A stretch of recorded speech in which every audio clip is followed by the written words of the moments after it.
You're listening to the Worldwide Sports Radio Network. It's time to wake up with the Morning Boys on Worldwide Sports Radio Network. And here's your host, Ryan Hickey. Good Thursday morning and welcome into the Worldwide Sports Radio Network. It is the Morning Boys with you here on this gorgeous, absolutely gorgeous Thursday morning on the 7th day of March. We hope everyone is staying, or March, 7th day of May. It feels like March, April, and May have all kind of just combined into one month. We are in May. Hope everyone is having a great start to, I guess not really a start to it, almost end of your week, nearing the end point of the week.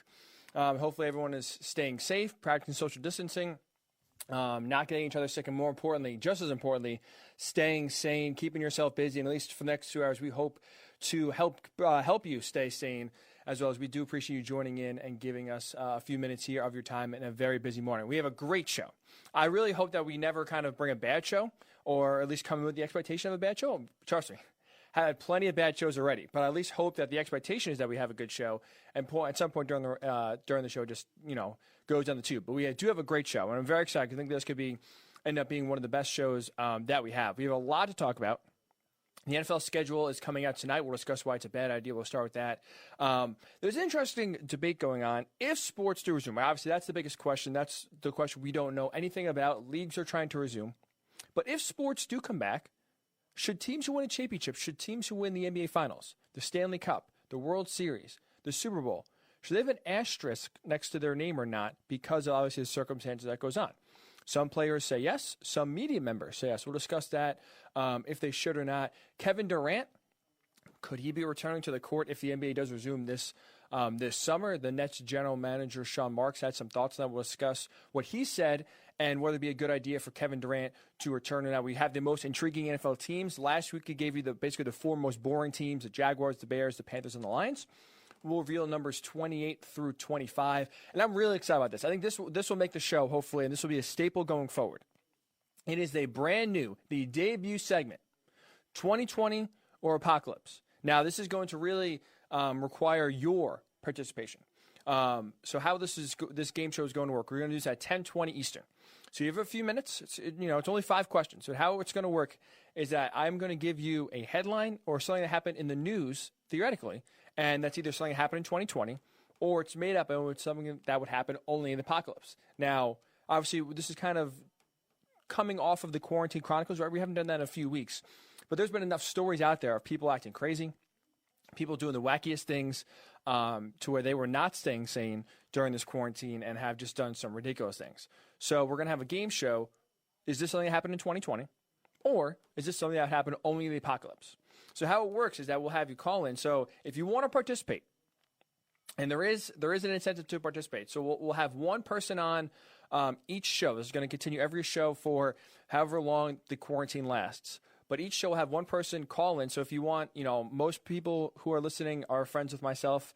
If you want to shoot me a text, if you want to write, if you're watching on Facebook, you want to write in the comments, you want to participate. If you're on Facebook, Worldwide Sports Radio Network, just type in the comment section, I'd like to participate. We'll figure out a way to reach out. But if you want, so how it's going to work is that we'll have you call in. Again, just about 5 minutes or so. We'll ask you 5 questions. And you'll get a point total, 1 through 5. We'll have a leaderboard each week, and the winner, the top 2 places, will get a prize. We'll do a $20 gift card and a $15 gift card to whatever place you want. So somewhere local, maybe if it's a local deli or a local restaurant or a local bar you like to go to. Obviously, it's obviously tough for them to stay in business. So we're trying to give back to local business and do what we can. So in the end, whoever wins will get a gift card, again, $20 to their local bar, local deli, local restaurant, wherever they want to go patronize and give some money to. And then the second place, again, will also get a prize as well. So if you do want to participate, shoot me a text, shoot me a tweet at Ryan_Hickey and the number 3, or tweet us at WWSRN_radio. Type in, if you're watching on Facebook, in the comment section, I want to participate. We'll randomly pick one person to participate each show. And again, we'll have you call into the show, just about 5 minutes or so. We'll ask you 5 questions, bing, bang, boom. We'll see how many you can get right, 2020 or Apocalypse. Again, that will happen at 10:20 Eastern, so just about an hour and 15 minutes or so from now. So very, very excited about that game. Hopefully it brings a little joy, a little humor to the show as well, and at least gives you something to participate in and gives you a little competition. So I think that should be a very fun segment. Again, we'll do that every show at 10:20 going forward. It is the debut of the segment starting today. So very excited. Again, if you want to get in, reach out to me, and we will randomly select one person each show to participate and hopefully get the prize and win. So like I said, so we'll get to all that.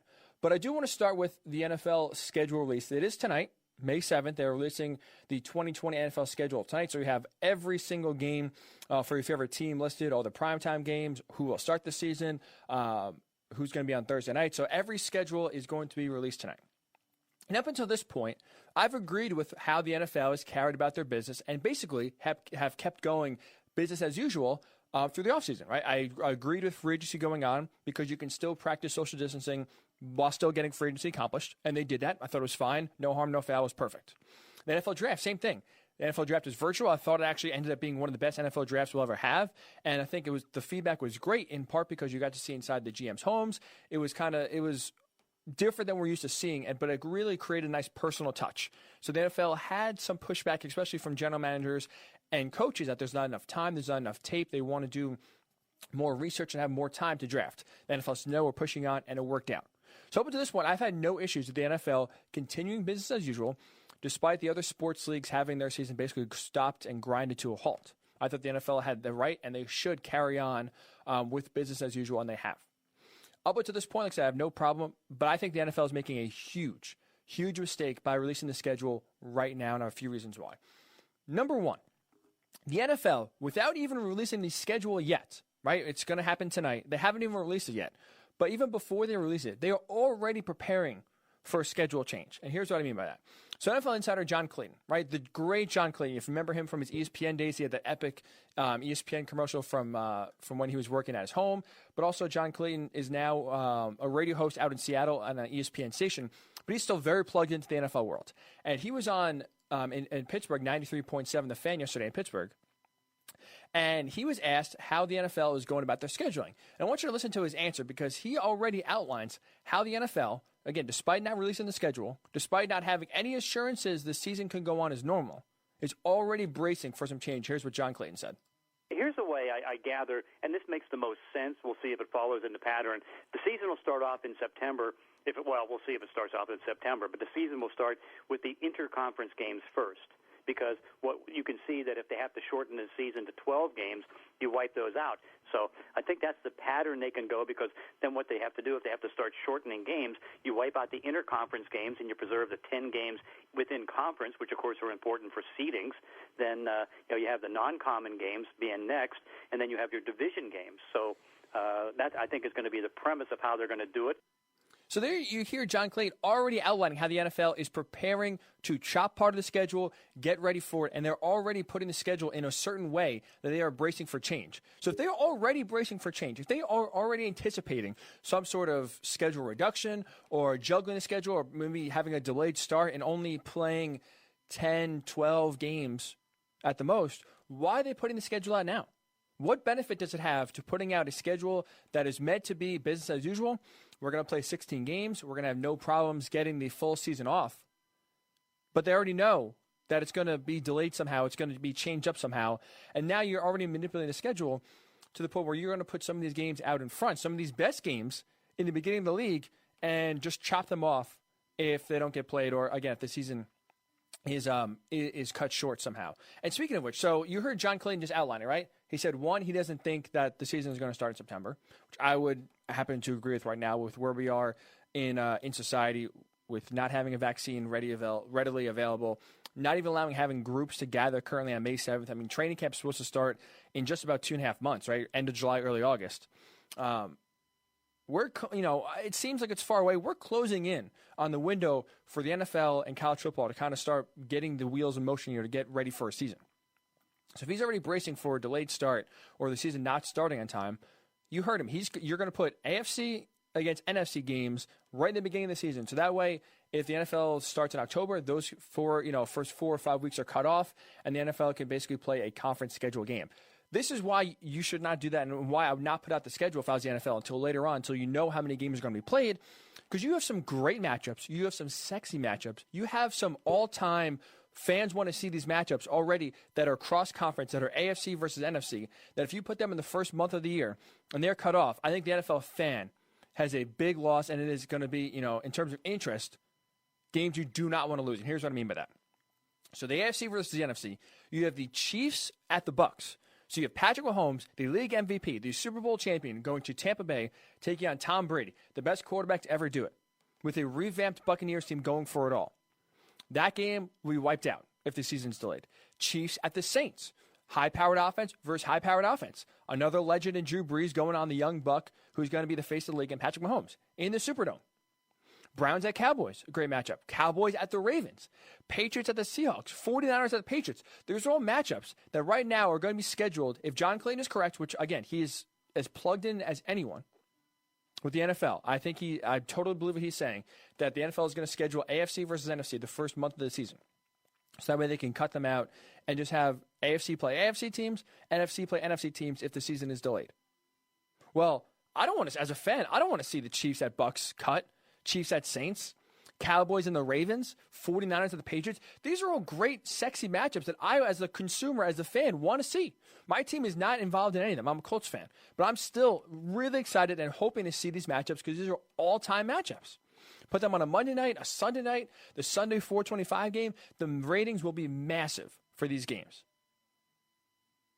So for me, at least, I'd rather cut short and I'd rather cut out a Chiefs-Bengals game or, let's say, a Chiefs-Chargers game because, they still want to keep teams playing in the same conference.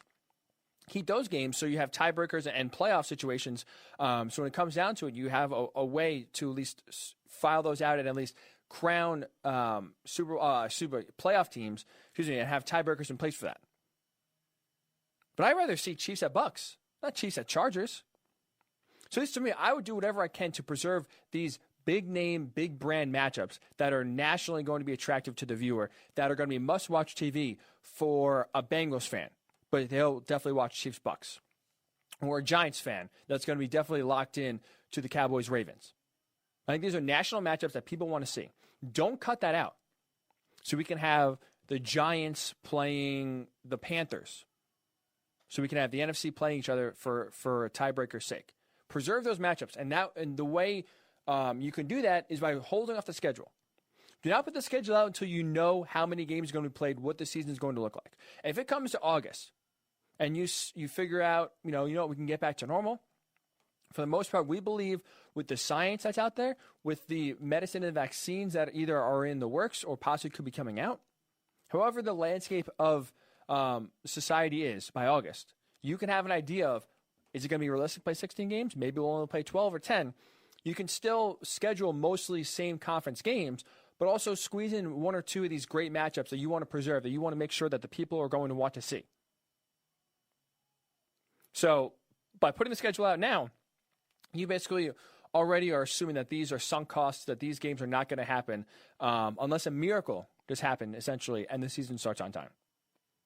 And speaking of that, my third and final point here is why I think it's a big mistake for the NFL to put out their schedule now, is that, to be honest, for me personally, I'm not that excited to put out a schedule where I know more likely than not it's going to be adjusted one way or another, it's going to get jumbled around one way or another, and some of these matchups that I like maybe could be eliminated.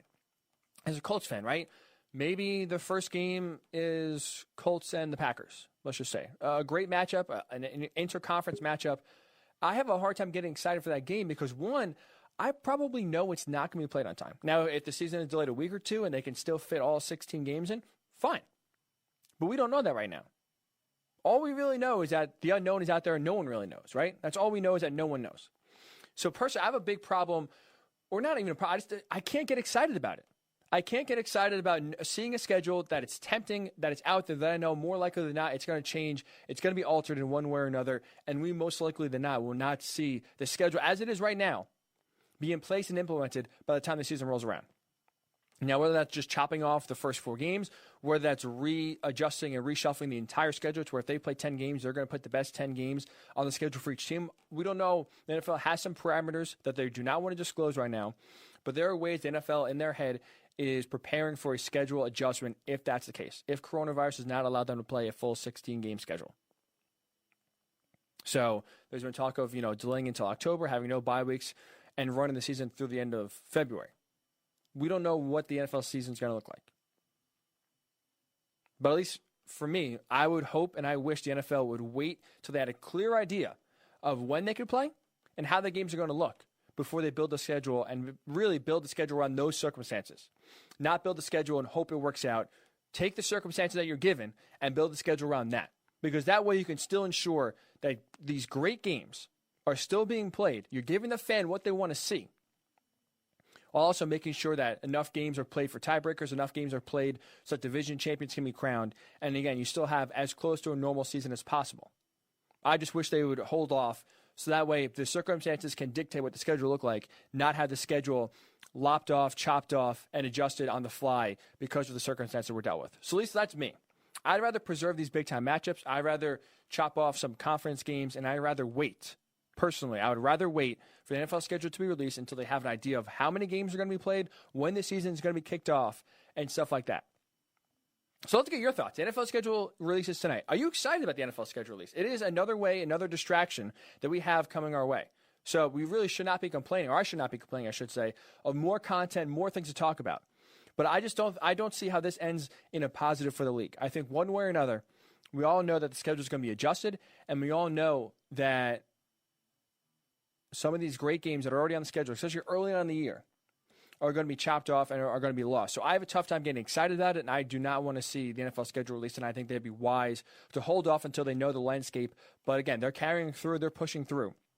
And they're releasing the schedule tonight. So I'd love to get your thoughts. Are you excited at all about the schedule release? Do you think they should release it tonight?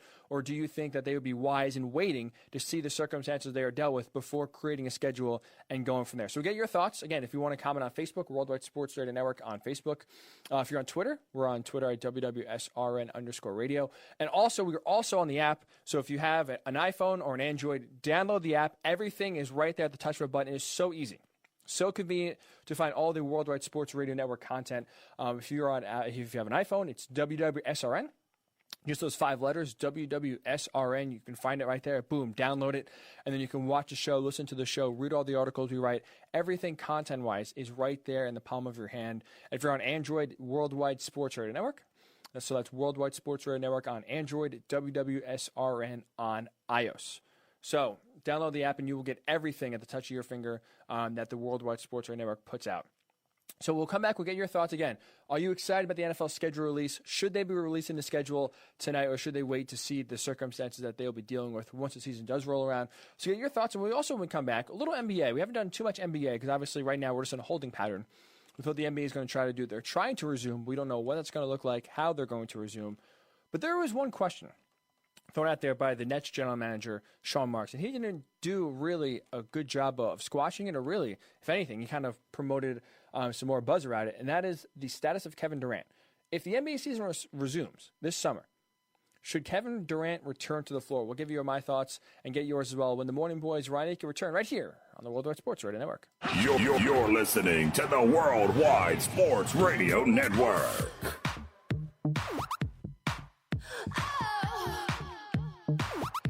Welcome back into the Worldwide Sports Radio Network. It is the Morning Boys with your host, Ryan Hickey. We do appreciate you tuning on this Thursday morning. Hopefully everyone is having a great start to your morning, staying safe and staying sane. We do appreciate you giving us, at least, and making us part of your morning here on the Worldwide Sports Radio Network. So to start off the show, the NFL schedule release is tonight. They're releasing the full 256-game schedule that will take place this fall. I don't think it's a good idea personally because I don't see how they're going to play a full 16 games. Or if they do, I don't see the season starting on time. So at least for me, I would wish the NFL would hold off on putting the schedule out until they know the landscape, until they know a concrete number of games they're going to play, when the season is going to start, and from there make the schedule around those circumstances, because you can still preserve some great games. So right now the way they're doing is they're putting all the NFC versus AFC matchups the first month of the year. So Chiefs at Bucks, you have the Chiefs at the Saints, you have the Cowboys at the Ravens, the 49ers at the Patriots, Patriots at the Seahawks, Browns at the Cowboys. You have some great interconference games going against each other that are going to be in the first month of the year. But the reason why they're at the first month of the year is because if the NFL has a delayed season, if they can't start on time, let's say they have to start in October or even 3 or 4 weeks later in September, they're going to chop off those first 3 or 4 games. And so at least their goal is to preserve as many conference games as possible. So they want the Giants playing as many NFC games as possible. They want the Jets playing as many AFC games as possible. So they're going to cut out all of those AFC versus NFC games, which I think is a mistake because I just read all those games that are great. They're going to get massive ratings. They're going to have great national interest. And I wish that the NFL, instead of just putting those at the front and cutting them off if they're unable to play, I wish they would wait to see how this country is going to be by the time July rolls around, August rolls around. See how, if leagues return like baseball and basketball, see how they return, see how they handle playing sports and no fans and playing sports, obviously, in the middle of a pandemic. If they can have a successful return somehow to where the NFL can still keep their games. But if not, if you have to cut out games, if you can only play 12 games or even 10 games, figure out a way where you can still keep some of these great nationally relevant games on the schedule and cut off some of these other ones. So that's why I wish the NFL would take their time and hold off on putting the schedule out there. So if you have your thoughts, you want to comment on Facebook, Worldwide Sports Radio Network. If you're on Twitter, WWSRN_radio. Or if you're on the app, definitely throw us a comment there as well. WWSRN if you have iOS, or if you're an Android user, Worldwide Sports Radio Network. So like I said, we just teased going to the break, talk a little NBA. And the question really with the NBA is, should Kevin Durant return to the court? And my thought, my stance, absolutely not. To me, no circumstances, zero, justify his return to finish out this season if the 2019-2020 season is resumed and completed during the summer. Now, this speculation first started with Nets general manager Sean Marks earlier this week, was asked at a conference if Durant could return when the season returns. And his quote was, "That's the $110 million question. In all seriousness, we try not to talk about his timeline a lot," end quote. So he was asked, could Kevin Durant return to the court if play resumes, let's say in July? Right? Teams had about 15 or so games left on their schedule, give or take. Could he return for those 15 games? The Nets currently are in a playoff spot. Could he return and go to the playoffs? That's the $110 million question that Nets general manager Sean Marks, that was his answer if Kevin Durant could return. And looking at the situation, the risks far, far, far, far outweigh the reward of having Kevin Durant return to the court this summer and try to finish out the season and try to get a championship. First of all, Kevin Durant's rehab, right? It's been going well. We've seen some videos back in February, back in early March when teams are still allowed to play games and practice. Show some videos of Kevin Durant doing some shooting, doing some light running. His rehab, for everything you hear, was progressing pretty nicely. He was at least on schedule, maybe even a little bit ahead of schedule, coming off that blown Achilles in the finals last year. But with this pandemic, right, with the league shutting down in mid-March and basically almost going on 2 months now of no games, no practices, he's been unable to train with trainers on the court. He's been unable to have them monitor his movements. Now, I'm sure they're doing some sort of Zoom or Skype workouts with him in his house, but it's nowhere close to the same rehab and intensity that he'd be doing if the season was still underway with no coronavirus to stop it. So he's not in game shape. His rehab cannot be on track as it was, again, if everything was normal. And their talk is that even if, play does resume, they're going to have a 3-week training camp so players can get back into shape. Because for the most part, some players have, gyms, some players have courts, but others don't. So there's a wide gulf of those who are still training, still staying in shape, and then those who need basically another training camp in order to get in shape to finish off the year and make the playoffs. So I don't think a 3-week training camp is enough for a guy coming off of a blown a blown Achilles, who hasn't really been able to rehab and get the same intensity that he has if the season was still going on. So right there, you have Kevin Durant not in shape, not in game shape, unable to continue the same rigorous rehab that he's been able to do when the team was together and practicing. Not to mention, let's just say he was in game shape, right? Let's just say for all intents and purposes, he was able to, when training camp resumes, if the season does resume, let's say he was able to do some 3-on-3 work, 5-on-5 scrimmages. But by the end of the 3-week training camp, he was healthy enough at least to get on the court and play without risk of injury again. Easing him along in the playoffs is a very tough ask. You're not just going to throw him out there and have him play 40 minutes a game, coming off of a year off. So even if he was healthy enough to play, he's going to have to be on some sort of minutes restriction. And that is so hard to do, so hard to implement and carry out in a playoff game when the season is on the line, that let's just say, for example, Nets are in a playoff game. Kevin Durant, let's say his minutes limit is 20 minutes for this game, right? Plays, 5 minutes, 5 minutes, 5 minutes, 5 minutes each quarter. And let's say midway through the fourth quarter, he hits that 20-minute mark. 20 minutes, out of the game. What if the Nets are up by 3 or down by 3? What if it's a close game, an elimination game, or a chance to close out the series? It's going to be so hard to tell Kevin Durant to get off the court, sit the rest of the game out as a competitor, because you have a 20-minute mark that you reached, and you cannot help your team either finish off a team and advance in the playoffs or avoid elimination and keep the season going. And it's going to be very tough to implement a minutes restriction and carry that out when there's so much on the line in the playoffs, when the intensity ratchets up so much more, that you can't really ease Kevin Durant along. Now, we saw the Warriors. We saw Steve Kerr try to ease him along in the finals game.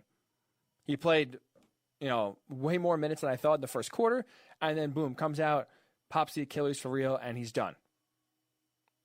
So it's a very tough ask, and it's an impossible situation to try to put a minutes restriction on a player of his caliber and expect him to adhere to it and expect the team to adhere to it when there's so much on the line and when there's so much at stake in the playoffs. And finally, the Nets aren't one player away from a championship this year. The Nets aren't on the fringe of taking down the Milwaukee Bucks or beating the Boston Celtics or eliminating the Raptors, or then if they come out of the East, beating the Lakers, beating the Clippers. They're not that good. I mean, they're 30-34. They're 7th in the East right now. They're half game up on the Magic. They are 1 game away from being in 8th place and going against the Bucks in the first round. They're not going to have Kyrie Irving for the playoff run, who got surgery on his shoulder, so he's going to be out. So you bring Kevin Durant back, it's going to be him. Just him. And is it really worth bringing Kevin Durant back, risking him playing to face the Bucks in the first round and lose, face the Raptors in the first round and lose, face the Celtics in the first round and lose? I don't see where's the reward? Maybe you win a game or two, but even still, you're holding your breath every time Kevin Durant goes up and down the floor. That doesn't injure himself or doesn't rush back too soon. The Nets aren't that close to a championship. They're not one player away. They're not on the brink of hoisting that championship and winning the finals. And not to mention, even when the Nets last summer, right? You have Kevin Durant signing, you have Kyrie Irving signing. The 2019-2020 season was always just kind of having your cake and eating it too. It was always icing on the cake, right? Because you knew you weren't going to have Kevin Durant the entire season, so it was going to be the Kyrie Irving show. And obviously, with his injuries, you've gotten way less than you thought. But 2020, 2021, that was always the year for the Nets. They really had 3 years when they signed KD and Kyrie. And that's starting in 2020, 2021. So why risk that? Why risk your 3-year legitimate window that you have with these 2 star players to try to get lucky, try to have a miracle happen, and you win the finals or even win one playoff series by bringing Kevin Durant back if the season was to resume during the summertime and try to, again, have a miracle happen when they can win? Don't risk the future. Don't risk next year when your window is legitimately open. When you're going to have Kevin Durant and Kyrie Irving and the Nets hope 60, 65, 70 games next year. Why risk it? So if I was the Nets, I would absolutely not bring Kevin Durant back under any circumstances this year. Wait until October when the 2020-2021 season starts off. Wait until December. If the season is pushed back to around Christmas time and the next year doesn't start until Christmas, fine. There's no reason to risk it now because the reward of a championship is not worth the risk. And there's ton and way more risk of bringing Kevin Durant back, trying to ease him through the playoffs, and again, have him on a minutes restriction where you get the fans frustrated, Kevin Durant frustrated, the team frustrated. So he can't play a full game. He can't play at his normal level because you're still trying to ease him back in the playoffs, which is never an easy task and almost never goes well. Sean Marks, please, please, please do not consider bringing Kevin Durant back. Even if he says he's healthy and wants to play, do not do it. Wait until next year. The risk is far greater than reward. So I'm curious your thoughts. If the season does resume, if the NBA season does resume, and let's say they have 10 games in the regular season, then they go to the playoffs, right? The Nets are going to make the playoffs. Whether they're the 7th seed, whether they're the 8th seed is really the question, but they're going to be in the playoffs. If the season does resume, do you want to see Kevin Durant on the court? Should he make his return and try to win a championship this summer with the Nets? So we'll get your thoughts, again, either on Facebook, Worldwide Sports Radio Network. If you're on Twitter, tweet at us, WWSRN_radio, or my personal Twitter handle, tweet at me there, Ryan_Hickey, and the number 3. Also, do not forget, just about 45 minutes or so, 10:20 Eastern, we have the first edition, the first popular game show that is sweeping the nation right now that we're going to take to the Worldwide Sports Radio Network. 2020 or Apocalypse. This requires your participation. If you can give us a call. 5 questions. Is this something that happened in 2020? Or is this something that only happened if the apocalypse was coming down and the world was ending? So it's going to work. And we're going to do it every single show. 5 questions. Each person a new contestant each show. And the winner at the end will get a $20 gift card to the local deli, restaurant, bar, whatever they want, the local business of their choice. Second place will also get a prize as well, 2020 or Apocalypse again. So if you want to get involved, either shoot me a text. Most of you listening are friends of mine. Shoot me a text. If you're listening on Facebook, comment on the comment section on Facebook you want to play. I'll reach out to you that way. If you're on Twitter and you want to play, tweet at me, Ryan_Hickey, number 3, or if you want to tweet at the network at WWSRN_radio. Reach out, and we will randomly pick one person each show to participate. Again, there are prizes. 5 questions, get as many points as possible. Did it happen in 2020, or did it happen in the apocalypse? Again, that'll be happening in just about 45 minutes or so at 10:20 Eastern. So we'll get your participation. We'll tell you who is going to play. And also when we come back, if sports do resume, right? If the NBA returns, if baseball gets their schedule off and running and it has a season at some point and in some sort of fashion underway, should champions who win this year, right? Should the team who wins the World Series, the team who wins the NBA Finals, the team who wins the Stanley Cup, should there be an asterisk next to their name or not? We'll discuss that and also get your thoughts, again, on whether Kevin Durant should return when the Morning Boys or Ryan Hickey return right here on the Worldwide Sports Radio Network. It's the Worldwide Sports Radio Network. It's time to wake up with the Morning Boys on Worldwide Sports Radio Network. And here's your host, Ryan Hickey. Welcome back into the Morning Boys with Ryan Hickey right here on the Worldwide Sports Radio Network. We hope everyone is having a great Thursday, especially in the Northeast. It is a gorgeous day out there, which definitely makes at least staying inside and staying shelter a place a little bit easier to adjust to and digest. So we do appreciate you tuning in. Again, we just talked about Kevin Durant. Should he return if the NBA season was to resume at some point? I say absolutely not. Nets general manager Sean Marks didn't exactly close the door, didn't exactly say no on his thoughts if he could return or not, but I think it would be very wise for the Nets under zero circumstances to allow Kevin Durant to return at some point this year. I think just the risk far outweighs the reward, and it's not worth it. So if you have any thoughts, please give us your thoughts. If you're on Twitter, you want to tweet us at WWSRN_radio. If you're on Facebook, at the Worldwide Sports Radio Network is where the show is live, so you can throw a comment down there as well. So we brought this up, and again, if you do want to play our game show, 2020 or Apocalypse, submit your what do I want to say here? Submit your chance, or I should say just submit your interest. There we go. In playing either on Facebook at Worldwide Sports Radio Network or on Twitter, or shoot me a text. I mean, most of you listening are friends of mine, so if you want to play at 10:20 Eastern, 2020 or Apocalypse with prizes, let me know, and we will get you on the show and have you kick off the annual, or I should say the debut of the segment that about 40 minutes or so, 45 minutes or so at 10:20 Eastern.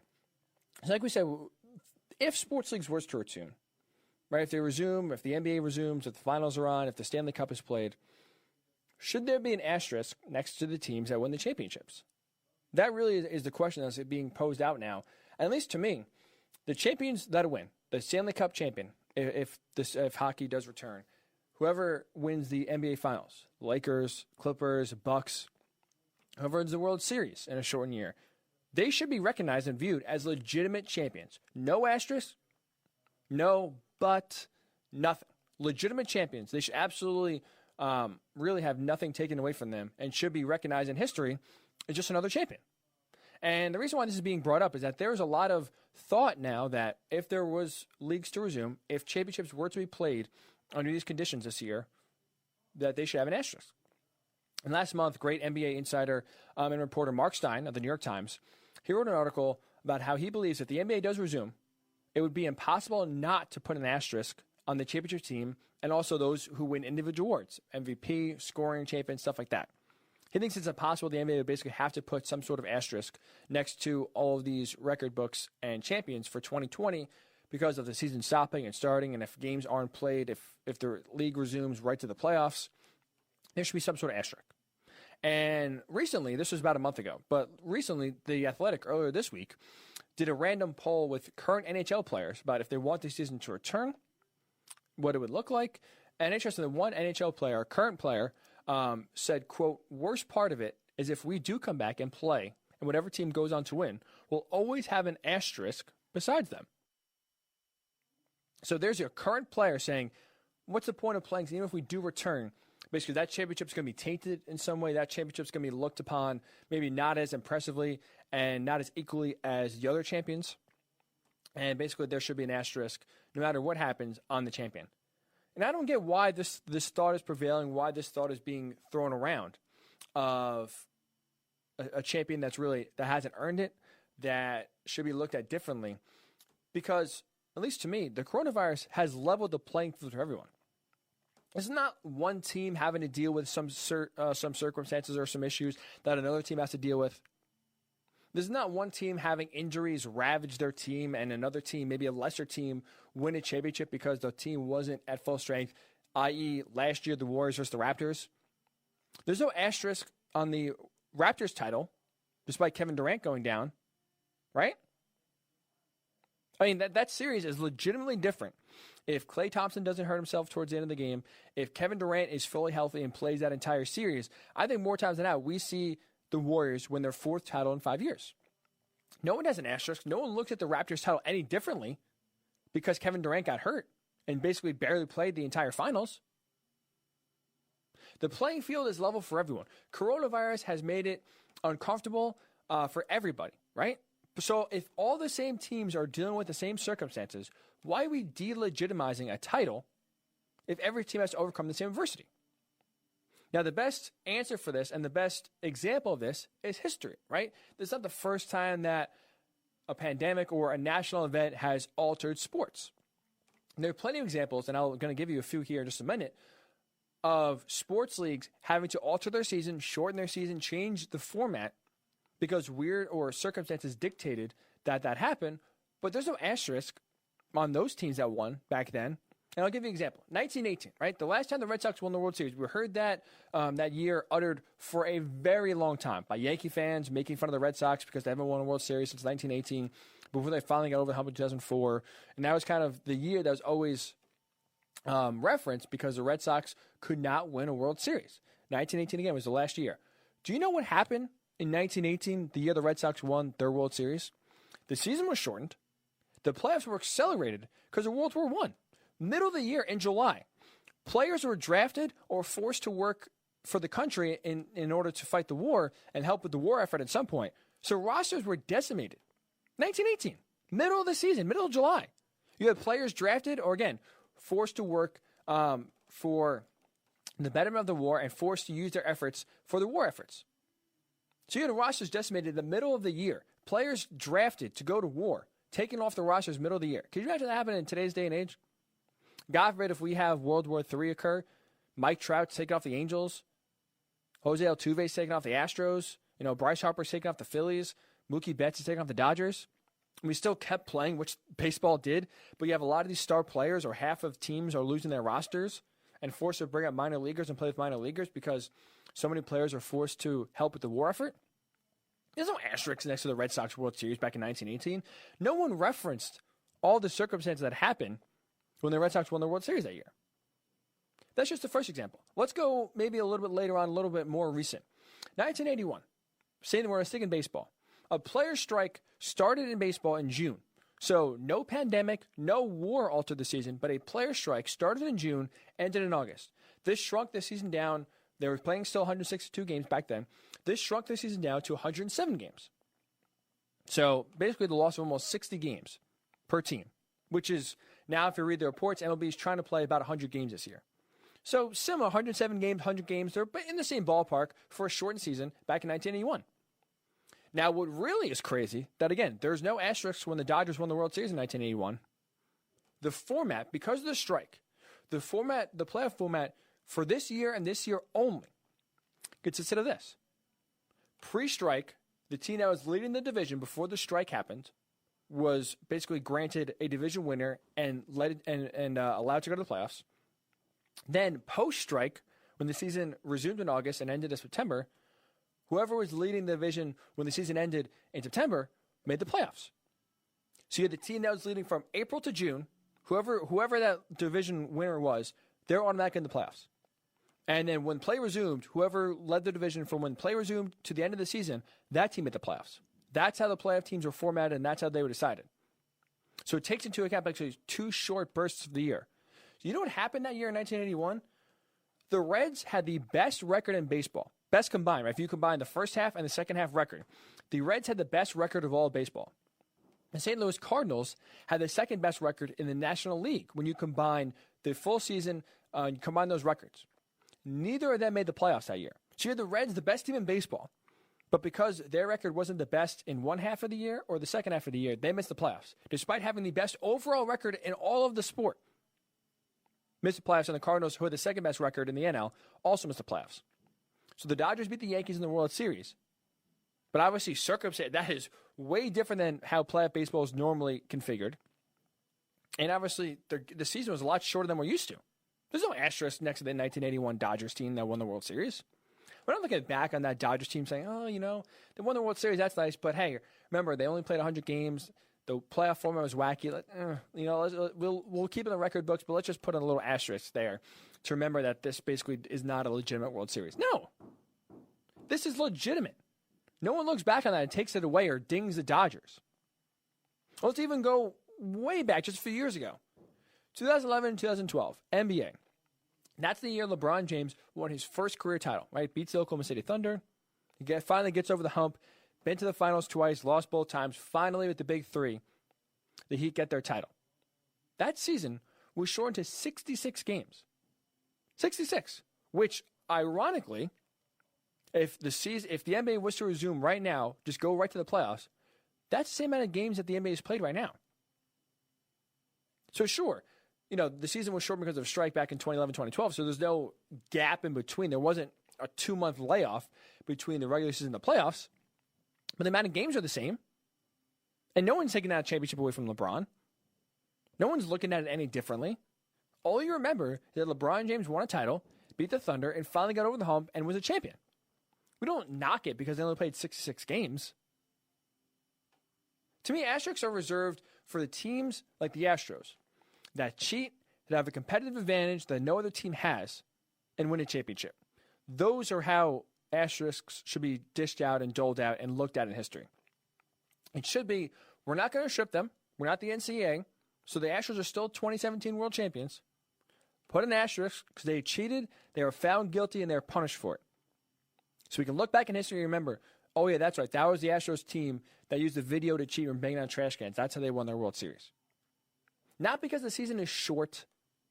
Not because the season took an unfortunate event and had, a break if you're the NBA or NHL, where you had a 2-month layoff, or if you're a Major League Baseball, you had a severely delayed start to the season. You could play about 100 games. And not to mention, with the way the plans for Major League Baseball being dished out, where you basically play geographical rivalries, and you stick to the teams in your area, that's the only teams you play. 1981, not that much different. But still, the Dodgers looked at, in history the same as the 1980 World Series champions, the 1982 World Series champions.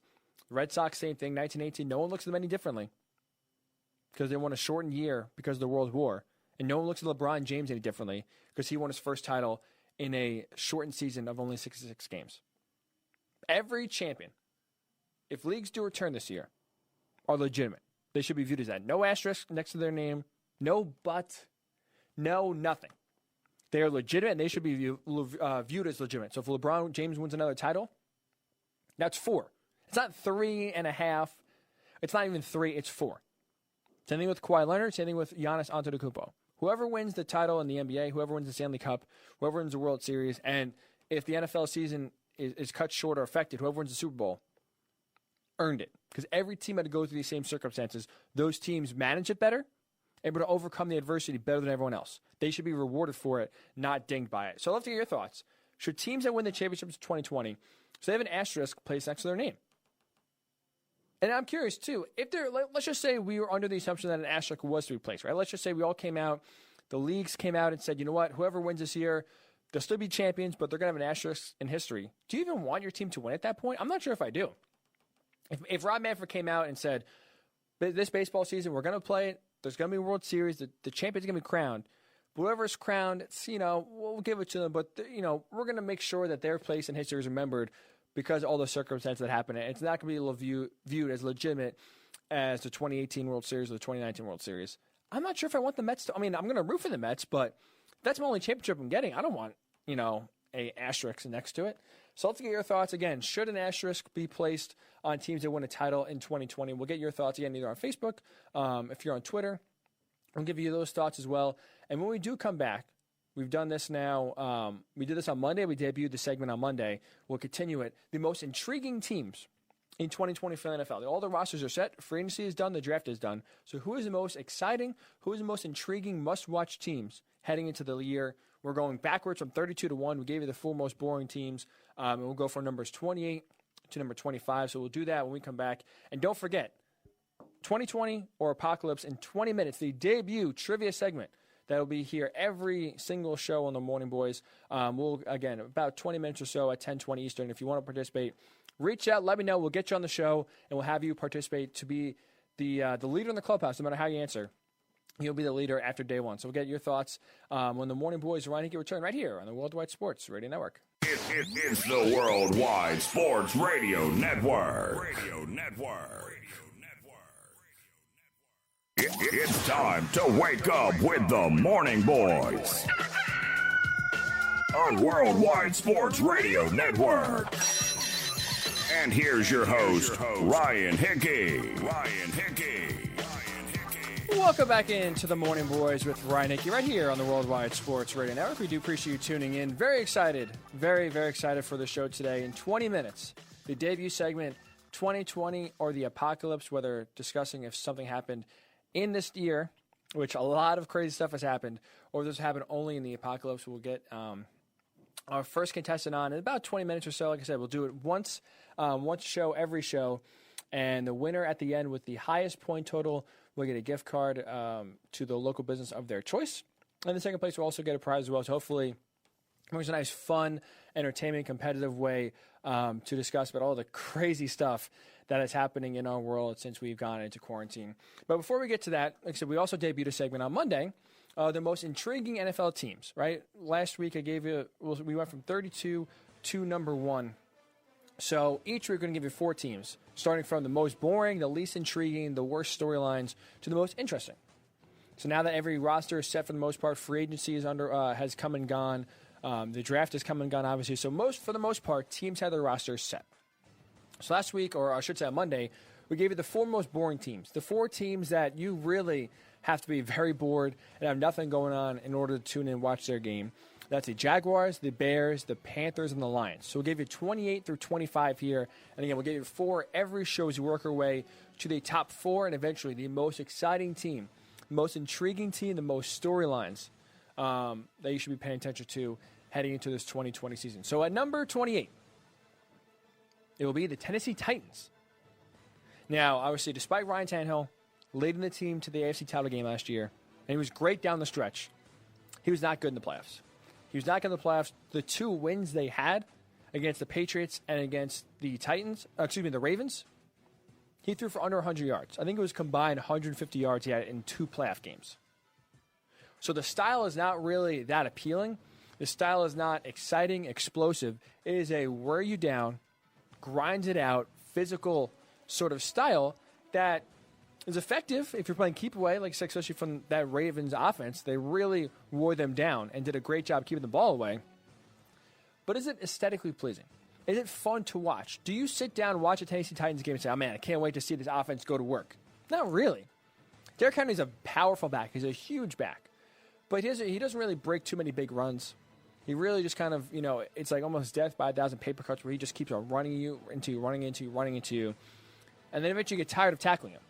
That's how the Titans were able to be so successful down the stretch last year. And not to mention, I'm not going to lie, I'm worried 2019 was almost a flash in the pan. I have my serious concerns and doubts of Ryan Tannehill, that he can do what he can do down the stretch again, consistently, for another 3 or 4 years. And, again, you saw in the playoffs, that's what Tennessee is going to be. Physical defense and try to wear you down. It's not exciting. It wins games, and they could be, again, I think they'll be good again this year. But is it exciting? Is it fun to watch? No. And that's what this is about. This is not a ranking of who I think is going to be the best team. This is a ranking of storylines around them. This is a ranking of watchability, excitement. So that's why, we're not going to have we're not going to list the worst teams to the best teams, because not every good team is exciting. Right? And last year, the Patriots were a pretty good team. Were they exciting? Not really. That offense was tough to watch at some point. So we're talking about excitement. We're talking about wow factor. And they can be a bad team, but a bad team can make it exciting. The last year, the Buccaneers were an exciting team because you had no clue what Jameis Winston was going to do. You're going to see the worst interception you've ever seen. He's going to follow it up by one of the best touchdown passes you've ever seen. Buccaneers were not good last year, but it's exciting. It puts you to the top of the list. That's why the Titans, who I think will still be a pretty good team this year, add number 28 because there's not much there aesthetically that makes it an exciting watch. Number 27, the Washington Redskins. Now, there are a few storylines here that I think will be interesting. I think Dwayne Haskins, see how he develops in year 2 under a new system, I think will be something interesting to watch. This will be his first year as a full-time starter. So I'm excited to see if he can, 1, beat out Kyle Allen, 2, see how he develops, and 3, if he doesn't play that well, if he struggles, how quick is the hook from Ron Rivera to put in his guy, Kyle Allen, who was his quarterback for most of the year last year when Cam Newton went down, so he knows what he has from his days in Carolina. And if they're not completely sold on Dwayne Haskins, and they legitimately think Kyle Allen could be their future quarterback, I'd love to see how quick that hook is. So that is something to watch there in Washington, how Dwayne Haskins develops. And not just that, their defensive line is going to be fun this year. That was probably their most loaded and most skilled position they had on the team. And they just went out and added Chase Young. No big deal. Best player in the draft. So that D-line is going to be a lot of fun to watch because they're going to be getting after the quarterback, wreaking havoc both in the interior and on the edge. And I really can't wait to see Chase Young because unlike pass rushers in the past, or unlike top picks, usually when you're getting picked high, that high, especially top 5, you're going to a team that is depleted at that position group, that needs a lot of help, and for the most part, you are the main guy, which means teams game plan to take you away. If Chase Young, let's say, went to the Bengals have 0 pass rush. Every offense each week would be focusing on minimizing Chase Young because he's really the only threat there. Now, you can't do that with the Redskins. They have a great front 4. They get pressure on you. So you can't just game plan and take away Chase Young because they'll beat you on the inside with Jonathan Allen. They'll beat you on the outside with Ryan Kerrigan. They have some pass rushers there. They have Montez Sweat, who they drafted last year. They have some skill already in Washington on the defensive line. So it's going to be fun, exciting to watch. Now, will they be good? Probably not. Dwayne Haskins is more going to be exciting to see if he plays good or not. He's not that exciting of a player, especially what you saw in year 1. But it's more the intrigue is, can he keep his job and can he develop? Because all offseason you see him training, him hyping himself up, talking about he's blocking all the noise when the Redskins were rumored to possibly be thinking about drafting Tua Tagovailoa. But that's going to be interesting. And not to lie, the skill positions and the weapons that Dwayne Haskins is throwing to, it's not great. It's not blowing you away. I like Terry McLaurin, his teammate at Ohio State. They've had a nice connection that rookie year. Outside of him, there's not too much there that jumps off the page that gets you excited to see. So the Redskins have some storylines, and especially think their defensive line will be fun. But to me, they are still number 27 out of 32 on the most intriguing teams. Number 26, speaking again, this is not about how good teams are going to be in 2020. This is not saying I think the Buffalo Bills are going to stink next year. I have the Buffalo Bills at number 26, and here's why. The skill position, they're improving. I like the Stephon Diggs trade. Him and John Brown will be a nice pairing. I like what they have in the running back room. And their tight ends are skilled. So I think for the most part, the skill positions are solid. They're nice. They're decent. They're not awful. But Josh Allen's erratic play, man. Let me tell you, it makes it hard to watch. And he's not going to give these players room to show their skills because he's too inaccurate and doesn't put the ball in places to where these players can catch it and run and actually show what they got. Last year, the Bills were 21st in pass attempts per game. So they were in the bottom third of the league in terms of how many times they threw the ball. Josh Allen last year, among full-time starters in the NFL, was dead last in completion percentage. And the Bills as a team, specifically Josh Allen, averaged below 200 passing yards per game. What does this mean? Well, selfishly, playing receiver in high school, I more prefer teams throwing it to be more exciting than ground and pound, personally. So I favor teams that air the ball out, have exciting, dynamic quarterbacks that can really just have big arms, make impossible throws, and move the ball primarily through the air. The Bills do not do that. The Bills are a fundamentally sound football team. That's what I'll call them. They don't do many things to kill them. Defensively, they are very, very, very good and only improving under Sean McDermott. A great defense and a great run game. You do win games that way. Ask the Tennessee Titans. One game short of the Super Bowl. Really a half short of the Super Bowl. Jaguars are the same thing back in 2017. You can do it. The blueprint is there. When more teams are throwing the ball, you can win games running the ball and playing great defense. So I'm not knocking the Bills. I'm not saying they're not going to be bad. But at least to me, I don't get excited by watching the Bills' style of play. I don't get excited by watching Josh Allen barely complete half of his passes. Missing wide open guys, throwing over receivers' heads. I like the run game that Buffalo has. I like the defense that Buffalo has. Is it going to be exciting? That's where I can't say yes. That's why I have Buffalo at number 26. I think it'll be a good team, not an exciting team. Number 25 will finish out these rankings. The Pittsburgh Steelers. Now, most of the intrigue, most of the storylines surrounding the Steelers heading into 2020 is going to be around Big Ben and his health. You know, he's missed games and has not played a full season in 3 of the last 5 years. So majority of the time, he's missed some games at some point. So if he gets hurt again, which we saw in 2019, his backups are awful. Awful. Mason Rudolph, Duck Hodges, no thank you. I'm not watching them every Sunday. So if he goes down, that watchability goes to the tank. It goes, because it was hard to watch last year. Not to mention, the skill positions they have don't really blow you away. I like Juju Smith-Schuster. Is he a number 1 wide receiver? I'll lean towards the no. I think he's a great 1A. A compliment for sure. Can he take this wide receiving core on his own? Can he be the standout guy? Right now, I would say no. Tight ends are I like James Conner. He can't stay healthy. Benny Snell, I think, was a nice improvement last year, running back. But am I tuning in week in and week out to watch these guys? I'm not. And especially if Big Ben goes down, which, again, he hasn't been able to stay healthy the last 5 years. So the Steelers, to me, even if Big Ben is healthy, I'm not really blown away. I'm not itching to watch the Steelers, because I think also part of their lack of excitability, their lack of intrigue, is because I think we know they're going to be good. Mike Tomlin has had 0 losing seasons in his career as the Steelers head coach. 0.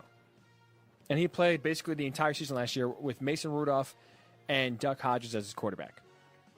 So it's going to take a disaster, an apocalyptic occurrences and sequences to have a Steelers have a losing record. So they're going to win games. Don't get me wrong. But I think almost that predictability doesn't really make it exciting. There's not much variance on what you're going to get with the Steelers.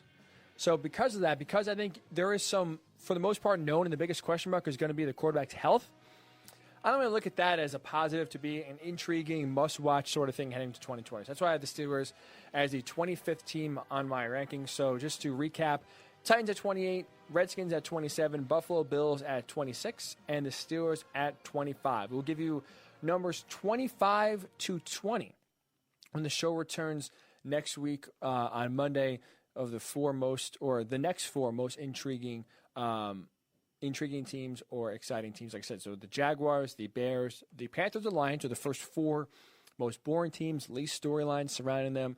And then we have the Titans, the Redskins, the Bills, and the Steelers. Have your good thoughts. If you're on Facebook, want to comment, did I miss a team? Did I, maybe have a team ranked too low, have a team ranked too high? Throw a comment on Facebook at Worldwide Sports Radio Network. If you're on Twitter listening through Periscope, we appreciate listening there. If you want to throw us a comment on Periscope, it is at WWSRN_radio. If you're leaving a comment on the app, which we do highly suggest you download, it makes everything easier. Everything that you need to get Morning Boys-wise, Worldwide Sports Radio Network-wise, is on one place, the Worldwide Sports Radio app. So if you have an iOS, if you have an iPhone, go to the App Store, type in WWSRN on iOS. If you have an Android, Worldwide Sports Radio Network, type that in. The app will pop up right there. You can download it. You can watch the show. Every single show we have live. You can watch it on Twitch. You can listen also to the show as well if you don't want to watch. You look at my ugly mug, I can't blame you at all. Trust me. If I could not look at myself, I would. If you just want to listen audio-wise, that is absolutely available as well. Also on there, we have our clips, our YouTube clips that our great producer, Speedy PD, cuts up each and every show. So if you miss a segment, want to listen back to a segment, you have the ability to do so. Also on the app, every YouTube clip we have that's cut up and put up there in small chunks of the show, you can go back and listen to. All the articles you write as well are also listed on the app as well. So everything that you need, Worldwide Sports Radio Network content-wise, right at the palm of your hand. You'd be dumb not to do it. Trust me, you are making your life so much easier. And we'll not disappoint with all the content that we have out there. So again, WWSRN on iOS, and if you have Android, Worldwide Sports Radio Network. So when we come back, the highly anticipated, I hope this show takes off, and right now it is the fastest sweeping game show across America. 2020 or Apocalypse. How it's going to work is that I have 5 questions. Each show will be 5 questions.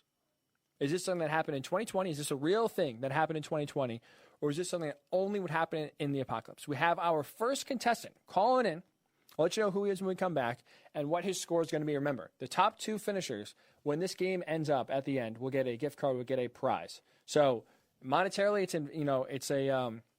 it's good for you. You can help support local business with these gift cards. And also it's a nice, hopefully fun way to provide a little humor to the show and to your morning, hopefully take a little less pressure off.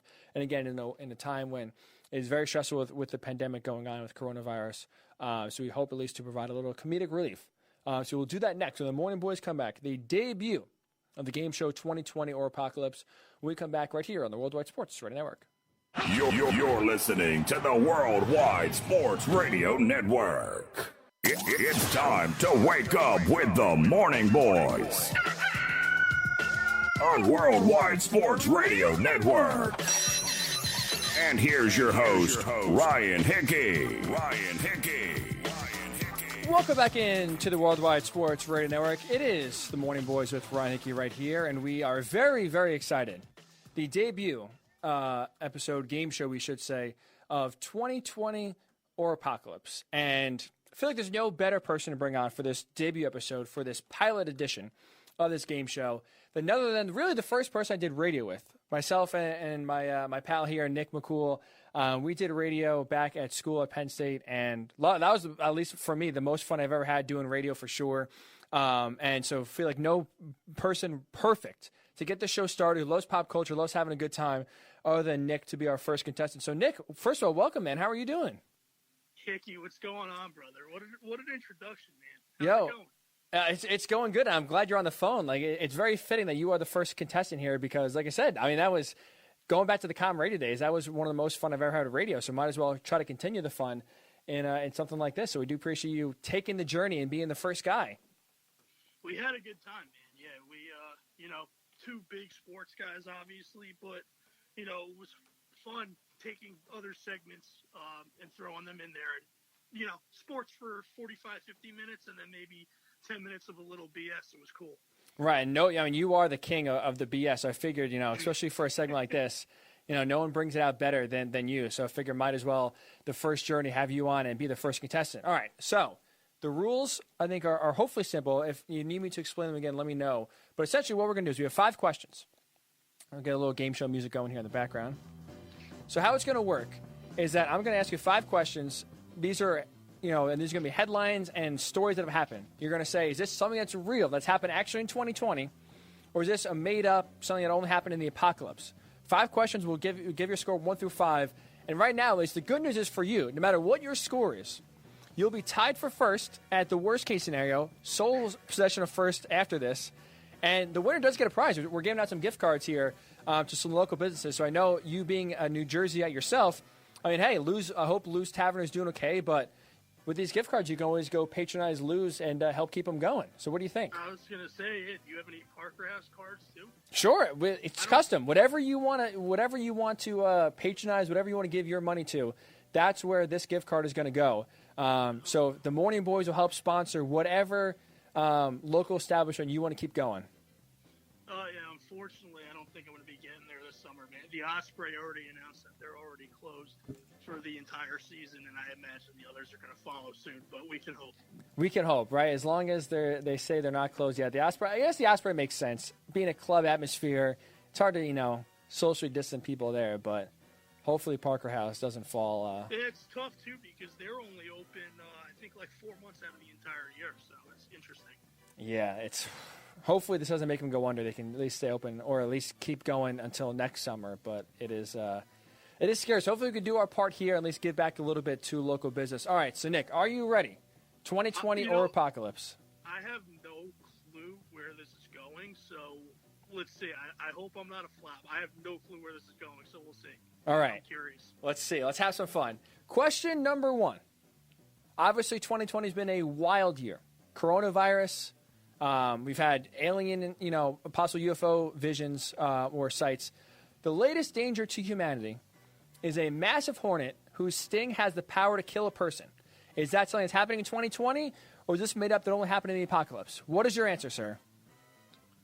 You can put me in as the leader because that's true. That's 2020. Ding, ding, ding, ding, ding. You are correct. I wasn't sure if I was going to throw you off with the power to kill a person, but the Asian, I think it's the Asian giant hornet or the murder hornet, has venom. It could kill someone, and it has killed people in Japan. So you are 1 for 1. And currently, like I said, you're in the money, and you are currently the leader. Number 2, New York City. Crime in New York City is down through the first 4 months of 2020 compared to 2019. Is it something that's happening, that's real, or is this something that only happened in the apocalypse? Ooh, that's a tough one. I'll say my initial reaction is that it's true, but I'm actually going to say no. I'm going to say it's false. I'm going to say apocalypse. This guy, 2 for 2. He is crushing it. You are correct. Crime in New York City is actually up 2.6%, despite everyone staying at home and basically having half the year being forced to stay in your house and not leave your apartment or your condo. Burglaries and carjackings are on the rise compared to last year, and crime overall up 2.6%. Go figure. When people can't stay home, there's still crime happening, and it is up. You are 2 for 2 so far. It's sad because a lot of people, I think, can't afford to go out and buy stuff now, so I think they're stealing. I think that's the... I did not look at it like that. That's a good point. I think that's my thinking, but yeah. Unfortunately, like I said, it is the truth, but unfortunately, so far, you are 2 for 2, sir. Crushing. I got to make these questions harder. Yeah, hopefully everyone doesn't go 5 for 5. All of a sudden, I'm dishing out thousands of dollars in gift cards because no one's in third place. I hope being the guinea pig that these are easier, and then you'll make them harder now, so then I can be in the money. But we'll see. That's true. You're right. You do have one of the perks. We will see. Number 3. Speaking of having, being stuck at home, people are trying to find different ways to spend some time. One of the hottest apps currently being downloaded on the iPhone right now is a free bird watching app. Is this real, or is this something that only happened in the apocalypse? Are people wasting their time, or not? I should say not wasting. People spending their time looking at birds. I was hoping when you said app, I was hoping you were going to say TikTok, because I was going to be like, maybe he does need to make these a little bit tougher. But bird watching is quite different. I'm going to say that is true for 2020. 3 for 3. The Merlin ID app is up 102%, a free bird watching app. So that's how people are spending their time, going out in nature, looking at birds. I would not have guessed that personally, but so you are 3 for 3. That just shows how many GDIs we have. Not too many cool people out in the world, I guess, huh? Jeez. We are in big trouble as a society. But you, sir. We'll all be crushing jigsaw puzzles like me. Is that how you're spending your time, jigsaw? I just finished my third one yesterday, yeah. Really? How many, what's the biggest pieces or most number of pieces have you accomplished so far? The first 2 were 1,000, and this one was 750. Wow. Yeah. What are they of? What are the designs? The first one was just just one big thing. It had 80 different, not monuments, but just it had the Eiffel Tower. It had the Statue of Liberty. It had the Empire, just famous landmarks, I guess, around the world, stuff like that. That's the word. That's the word. Yeah, famous landmarks from around the world. The second one was a Thomas Kincaid, Mickey and Minnie, I don't know, some cafe or some whatever, And then this one was Mickey and Minnie in Hawaii on the beach, and Mickey's playing the acoustic guitar for Minnie. It's kind of romantic. Wow! Oh, wow! That's impressive. I don't see you having that. I think for me, I couldn't do jigsaws. I don't think I have the patience. How long does it take to do how long does it take usually? I mean, it's just one of those things that we kind of been leaving on the table, and then like anytime me or my mom like walk by, or like maybe we'll sit down for an hour a day and do it. But we finished all of them within 5 to 6 days each. You know, That's impressive. Yeah, but if wow. I sat down and actually like did them, you know, it didn't like work or anything. You know, I'd knock them out quicker. But yeah. Wow. All right. I honestly I wouldn't peg you as a jigsaw puzzle kind of guy, but I'm impressed. Nick, I'm impressed. 2020, yeah, not you many were. people would, but it's fun. Good way to keep the brain going. But, sir, first of all, you're crushing it. 3 for 3. 2 questions left. You're currently crushing the leaderboard right now. Number 4, you ready? Let's go. The state of Florida has encouraged leaving masks and gloves at home as patrons head to the beach. Is this 2020 or is this something that only happened in the apocalypse? All right, leaving mask at home. I'm going to say 2020. First one wrong. That's the first one wrong. That is the apocalypse. Thank God we got you one wrong. Got to throw one curveball in there. Thankfully, they have not encouraged leaving masks and gloves at home. Basically, they've done everything else. You can do anything else you want in Florida. That's what I'm saying. That's why I was like, it sounds so dumb. But, everything else has kind of been free reign, so why not? Right. Why not just, say screw it. We're just going to, basically, we're going to do what we want. The Florida and other states can do what they want, but we're just going to act like it's not here. But thankfully, right now, on May 7th, who knows? This could change tomorrow. May 7th, that has not been the order, at least mandatory to leave the gloves and masks at home. All right, so you're 3 out of 4, still very solid. Number 5, are you ready? Let's go. An NFL player was held at gunpoint after his wife found out he was cheating. Is this 2020 or apocalypse? Isn't that every season? Well, that is true. That is true. Is there a story out there? Is this a case that happened recently that his wife found him and he was cheating and decided to hold him at gunpoint? Or is this something that, only happened in the apocalypse? I haven't heard of it, but it just sounds like something that's legit. Because, like I said, I feel like that's something that comes up every season. I'm going to say apocalypse. Oh, okay. I honestly, I thought this was going to be a dead giveaway. This is real. This happened last night. Did you not? So this happened late last night. Did you hear about what happened to Earl Thomas? Oh God, it was the Earl. I heard something about him, but I didn't get to read into it yet. Oh, I'm glad. I was worried. Nick, so in case you missed it, so Earl Thomas came out last night that his wife caught him cheating. She caught him cheating because I guess they got in a fight. She logged onto his Snapchat, and she found a video of him in bed with another woman, I guess at some other point. Tracked his location down through Snapchat map, went to the house he was renting, I guess, not that far away from the house he was staying at, and she brought a gun and held it a foot from his head at one point while she basically bust in on him and his brother with women in the bed. How about that? Yeah, that's... That is... Yeah, that definitely broke past my bedtime. Yeah. Yeah, I saw some kind of joke on Twitter when I first woke up this morning, but I didn't read into it. I didn't understand. That was going to be my lunchtime. I'm sorry for ruining that lunchtime read. I apologize. No, it's all good, man. It's all good. I'm a little upset, though. I missed the last 2 there, but yeah. 3 out of 5. Listen, that's a great start, though. That's a great start. And like you said, you have a 3-question advantage over everyone else now that comes in. I literally said to you that's something that happens every season because it is. I know. That's when I was like, oh, no. Even if this didn't come in the news or we didn't see it, that's like an easy something like crazy would happen. But it did happen. So 20, look at that. 3 out of 5. So, hey, listen. You're sitting pretty right now. Like I said, that gift card is looking good. We'll see if anyone can top your score. But 3 out of 5, you crushed it, man. It's looking good if you only have one more contestant. We're gonna make these not harder, but like I said, it's tricky. And listen, there's some crazy stuff out there. People are nuts. So sometimes you would think this would only happen in the apocalypse, but it's happening. And this is only 2020. This is only 4 months in. So this continues through the summertime. I can only imagine the content we're gonna have. But hey, listen. First of all, I'm glad we got to do this because it's been a long time. We really haven't been able to do much radio and much discussion, obviously, since this all has happened. So it's nice to talk to you, man. Thanks for giving us a few minutes and being the first contestant on 2020 Apocalypse. I appreciate it, man. Next time I'll call and we'll talk about sports, all right? Yeah, a lot to talk about. We got a lot to talk about. But yeah, Nick, hey, listen, congratulations. So far, so good. You're in the money. We do appreciate it. Hopefully we'll talk to you soon. Hey, thanks a lot, man. Continue best of luck. I enjoy listening to you all the time, man. It brings back memories. We appreciate your support. That is Nick McCool, the great, the king that we used to call him in college, the great Nick McCool. Like I said, radio partner. That was the most fun I've ever had in radio for sure. Those 2.5, 3 years that we teamed up, like I said, he was obviously he was the perfect guy to kind of bring a looseness, bring a fun factor to the show, and not just keep it serious about sports. That's why I love having Nick on and then go on. He was the perfect contestant to bring on for the first edition of 2020 or Apocalypse. So there you go. He is the leader right now in the clubhouse. 3 out of 5 questions he got right. He is the top. The winner has to get at least 4 right going forward if they want to dethrone Nick and be the leader. So every show, we're going to do this. 2020 or Apocalypse. Get your place in line. You can, even when the show's not live, you want to text me, right on Facebook, right on Twitter.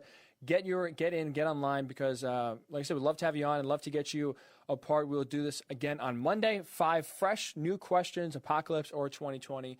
We'll get you on and we'll get a new contestant again every show until we have 2 winners that can get and support local business with whatever gift card or whatever place they want to go to. So, again, we do appreciate Nick for being the first runner-up, the first contestant, I should say, in 2020 or Apocalypse. So when we come back, we'll finish up the show with this. The NFL, we've seen tanking happen in the NFL, or I should say, in other leagues. Especially, obviously, it's most prevalent in the NBA. Something happened in the NFL. There's a deadline on Monday that came and went, and I want to use that to highlight why it's so hard and basically impossible to have tanking work in the NFL. So when we come back, we'll discuss that and finish off the Morning Boys when we come back on the Worldwide Sports Radio Network. It's the Worldwide Sports Radio Network. It's time to wake up with the Morning Boys on Worldwide Sports Radio Network. And here's your host, Ryan Hickey. Welcome back into the Worldwide Sports Radio Network. It is the Morning Boys with Ryan Hickey right here. Closing out the show, another 20 minutes or so till the top of the hour, and we wrap up here on this Thursday. We do appreciate Nick, and hopefully you, the listener, enjoyed the first debut segment of the game show 2020 or Apocalypse. The hope and the goal is to have it once a show, every show. Hopefully you enjoyed it. We do it to bring a little comedic relief. Also help out some local businesses, and I thought no better person to start it off than one of my great friends, Nick McCool from college. And 3 out of 5, he crushed it so far. Any feedback? The questions were too easy. Questions weren't, maybe too hard in some cases. You can see it in a different form. I'd love to get your thoughts. But the goal is 5 questions every show, real or Apocalypse. And the winners at the end, again, will get a prize. But we do appreciate Nick for being the first contestant, and so far so good, setting a tough number to beat, 3 out of 5 again. So we're back on Monday with that at the same time, 10:20 Eastern, every single show that we have live. So we do want to finish the show. At least we start with the NFL, talking about the NFL schedule release and why it should be a mistake. We will finish with the NFL, and another topic I want to try to hit on it and discuss, tanking in the NFL, right? Losing on purpose, try to get as many draft picks as possible at the top, try to get as many good players on your team as possible, and eventually, theoretically, if everything works out in a perfect storm, you accumulate enough of these draft picks, enough of these skilled guys to go in the top 10, 5, 10, 15 picks every single year. You get enough of those guys, you lose 3, 4, 5 years in a row, you get enough draft picks. Theoretically, you should be able to turn your team around, have enough talent, and all of a sudden start winning again, right? We see it in the NBA, it's prevalent. We saw the 76ers are still trying to work the process and trust the process as we see as Sam Hickey develop that. Losing on purpose, having some thin, lean years is... Here's some hammering. People are not happy with tanking in the NBA, I guess. Maybe we'll get them on the show. The hammering. People are not happy with tanking. We should do, was it Larry O'Donnell, I think, Stop the Hammering, that viral clip? That's what I actually feel like now. Stop the hammering. If you don't know what I'm talking about, look it up. It is very close to... Bill O'Reilly's Freak Out. We'll do it live. If you remember what I'm talking about or get the reference, it is very similar. Not as profane, not as vulgar as We'll Do It Live, F it, but very close. That is Stop the Hammering is another great news bleeper that you should definitely check out for sure. But like I said, tanking in the NBA we see is a strategy that is used strategically in order to try to win games. Again, the Sixers were the face of it. They got Ben Simmons. They got Joel Embiid. Try to lose at purpose as much as possible, accumulate high draft picks, and eventually get enough talent to where now you can start winning and then start trying to win again. The NFL, I think, is a perfect example of why this strategy is impossible to do. Impossible to do. For a few reasons. One, it's hard to get draft picks right. There's no such thing as a sure thing.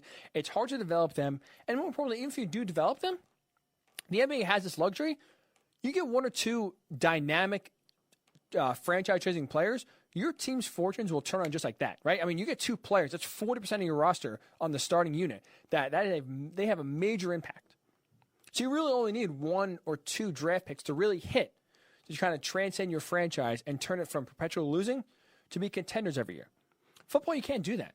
You need draft picks, overall drafts to hit.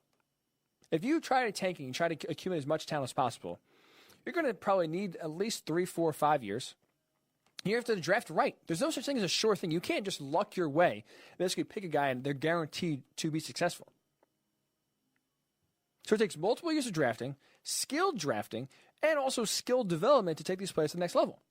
And the best way to orchestrate this and how hard it is to do is the fifth-year option. So on last Monday, or just a few days ago, I should say Monday, so if you draft a player, how it works, if you draft a player in the first round, the standard contract for any player drafted is 4 years.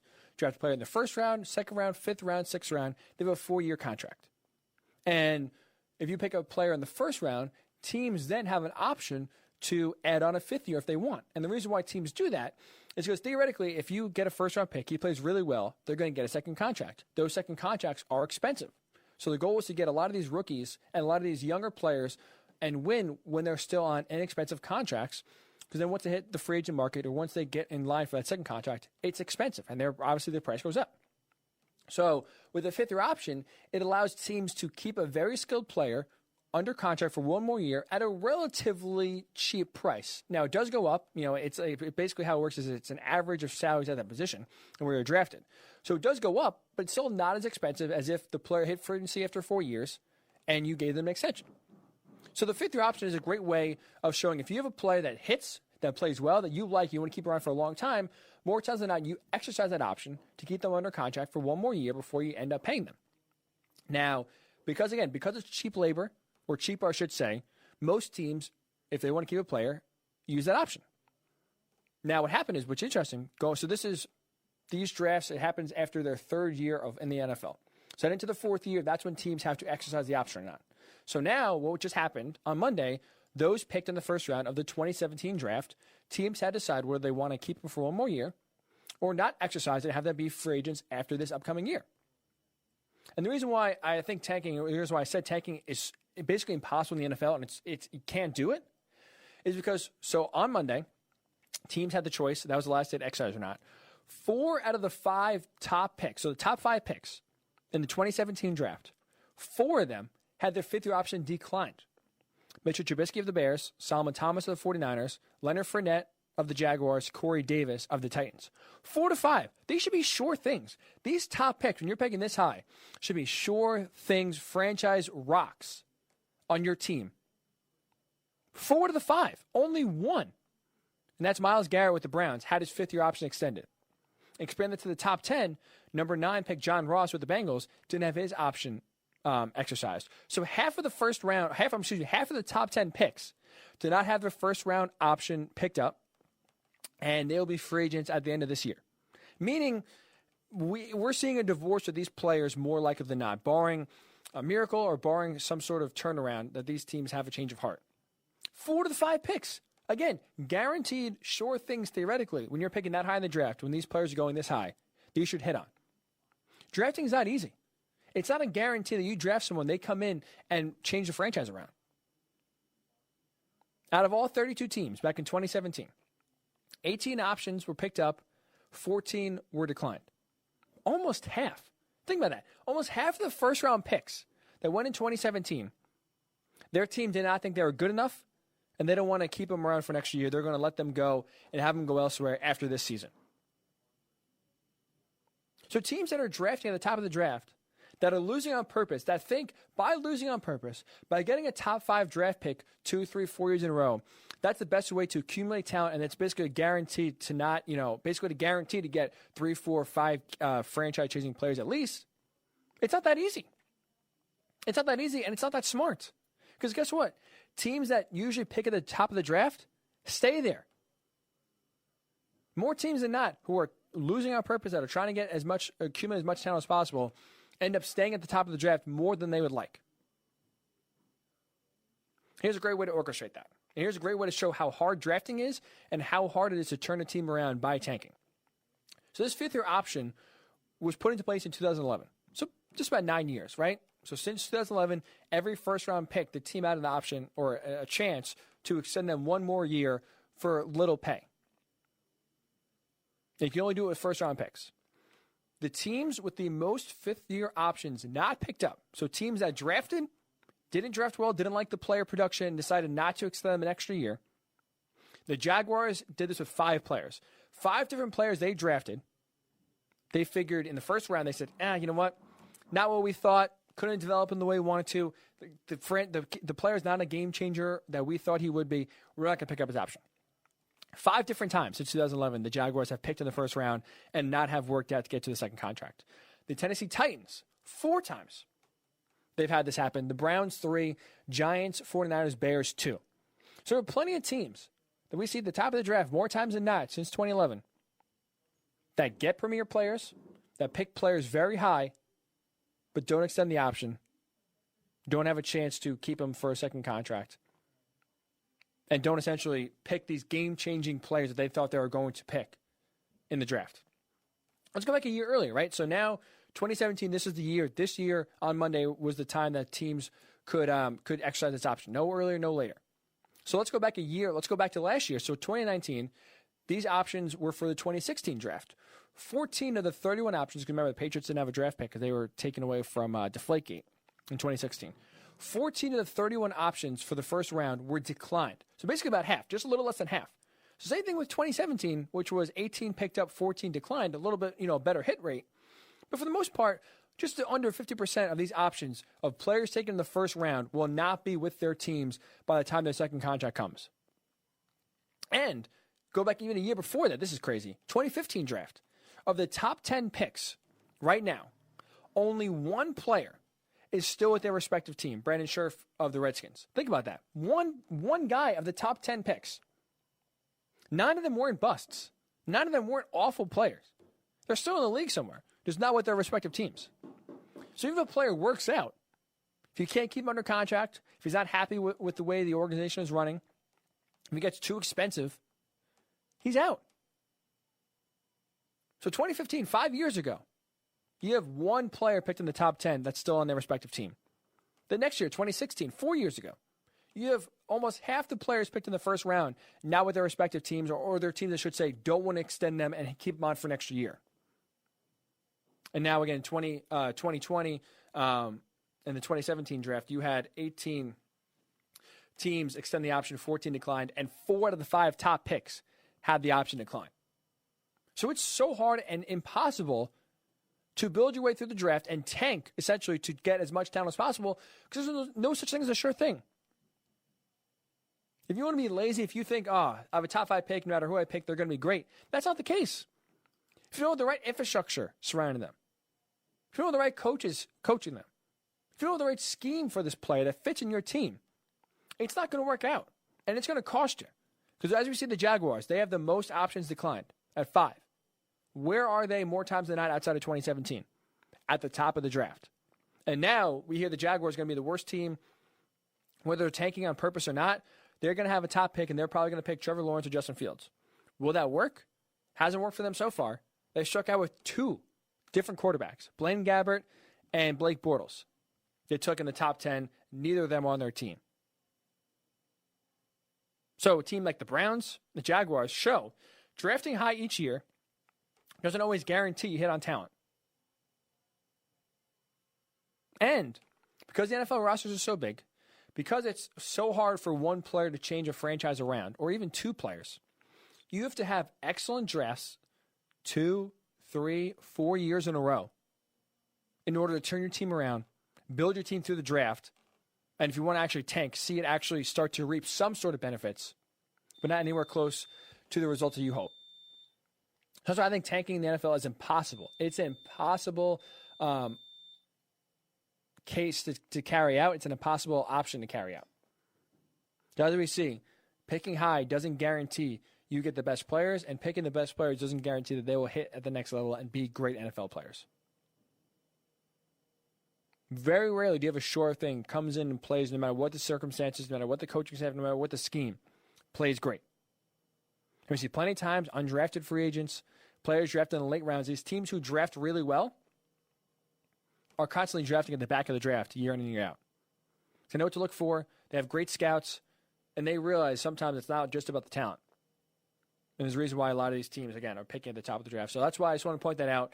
Seeing the fifth-year option, seeing 4 out of the 5 top picks in the 2017 draft not retained or not optioned, I should say, not extended by the team they drafted him, I think speaks wonders and shows how hard it is and why you really can't tank in the NFL. It's impossible. No such thing as a sure thing. Can't really get something right. And it's a hard undertaking. It can't happen. So that's at least one end of the show. Wanted to point that out. We start with the NFL, talk about the schedule release and why I think it's a bad idea. We end with the NFL and why it is impossible. Out of all the 4 major sports leagues, the NBA, the NHL, MLB, and NFL, the NFL is the one you can't tank in. The Astros, we saw, the Astros worked. There's a book about the Astros, about how they tanked 2012, 2013, 2014, had historic losing seasons.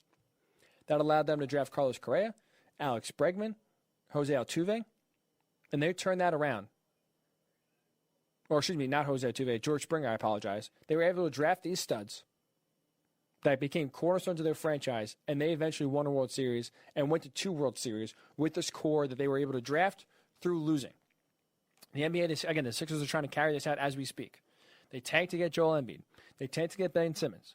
They tanked to get Markelle Fultz. Obviously, that didn't work out. That shows, again, how hard it is to do. But they have yet to win a title, yet to make an Eastern Conference Finals. They've definitely turned the franchise around, for sure, from perpetual losers to contenders.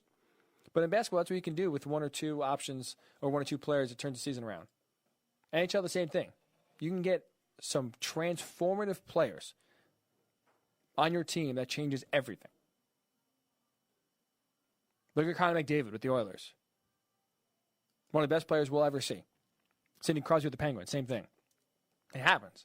The NFL is the one league, the one sports league, with all the parity, with all the turnover, and how hard it's actually hit in the draft, that tanking is not in your best interest and impossible to carry out. That's all on the show. We do appreciate you tuning in on this Thursday. We do appreciate Nick for participating in the first ever 2020 Or Apocalypse game show. He is the leader. He is the guy to beat. 3 out of 5 questions correct. He is sitting in the money. He's sitting in first place. We will, again, continue on Monday. So if you want to participate, reach out to me on text. Reach out to me on Facebook, Worldwide Sports Radio Network. Comment below, say you want to play. Tweet at me, Ryan_Hickey and the number 3. It's Ryan_Hickey and the number 3. Or tweet at our network account at WWSRN_radio. Topic comment. If you're watching on the app, we do, first of all, highly suggest you download the app WWSRN on iOS or Worldwide Sports Radio Network on Android. Leave a comment on the live stream there. We will, randomly pick one person each show to participate.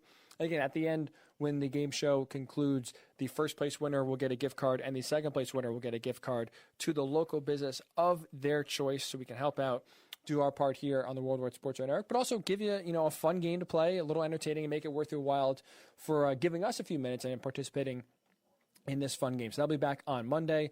We hope everyone has a great weekend. Great weekend. Stay safe. Stay sane, please. Keep yourself busy. We hope at least that includes watching us right here on the Worldwide Sports Radio Network. So do appreciate you giving us a few minutes here. But we'll, again, enjoy your weekend. We will talk to you on Monday right here on the Worldwide Sports Radio Network. It's the Worldwide Sports Radio Network.